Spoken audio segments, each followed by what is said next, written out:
బాబు గారు 4సారి ముఖ్యమంత్రి అయ్యారు. కానీ రాము అన్నట్టు మా అందరికన్నా స్పీడ్. చంద్రబాబు నాయుడు గారు ఒక సోర్స్ ఆఫ్ ఎనర్జీ. ఆయనకి చాలా అద్భుతమైన ఐడియాస్ ఉంటాయి.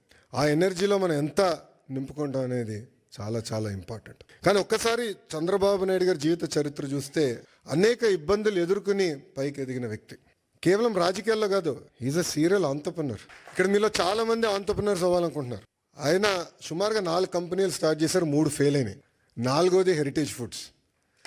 3 ఫెయిల్ అయినాయని ఆయన ఏనాడు బాధపడలేదు, ఇబ్బంది పడలేదు, ఇంట్లో పడుకోలేదు. 80% సక్సెస్ అవ్వాలని ఆయన వెళ్ళారు.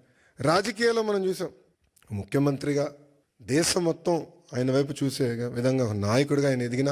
రాజకీయాల్లో హైస్ ఉంటాయి, లోస్ ఉంటాయి. ఆయన ఎప్పుడూ ఆయన హైని లో ఎటు తీసుకున్నారు అట్టనే తీసుకున్నారు. వాస్తవంగా మాకు లోయెస్ట్ పాయింట్ బాబు గారిని అరెస్ట్ చేసినప్పుడు, బహుశా ఇక్కడున్న అందరు కూడా అది మన జీవితంలో లోయెస్ట్ పాయింట్. నేనున్నాను అక్కడ, ఆయన ఎక్కడ అధైర్యపడలా. చూశారు, జడ్జి వైపు కూడా నవ్వుతా చూసి నడుచుకుంటూ వెళ్ళారు. ఎక్కడ అధైర్యపడలా. 52 రోజులు ఆయన బంధిస్తే మేము వెళ్ళేవాళ్ళం ములాఖాత్కి. మళ్ళీ అక్కడ కూడా మాకు అక్షంతలు పడేది. మొత్తం ఆయన చదివేసేవారు డాక్యుమెంట్, నోటింగ్స్తో సహా మాకు చెప్పారు, ఇక్కడ మీరు వీక్గా ఉన్నారు, ఇక్కడ చూసుకోండి, ఇక్కడ జాగ్రత్తగా ఉండండి. ఎప్పుడు అధైర్యపడలా. ఆయన బయటకు వచ్చిన తర్వాత కూడా ఒక సింహంలాగా వచ్చారు. ఆ విజువల్స్ మనందరం చూసాం. ఇది మీ అందరికి ఎందుకు చెప్తున్నానంటే, జీవిత ప్రయాణాల్లో మనందరం అనేక ఇబ్బందులు ఎదుర్కొంటాం.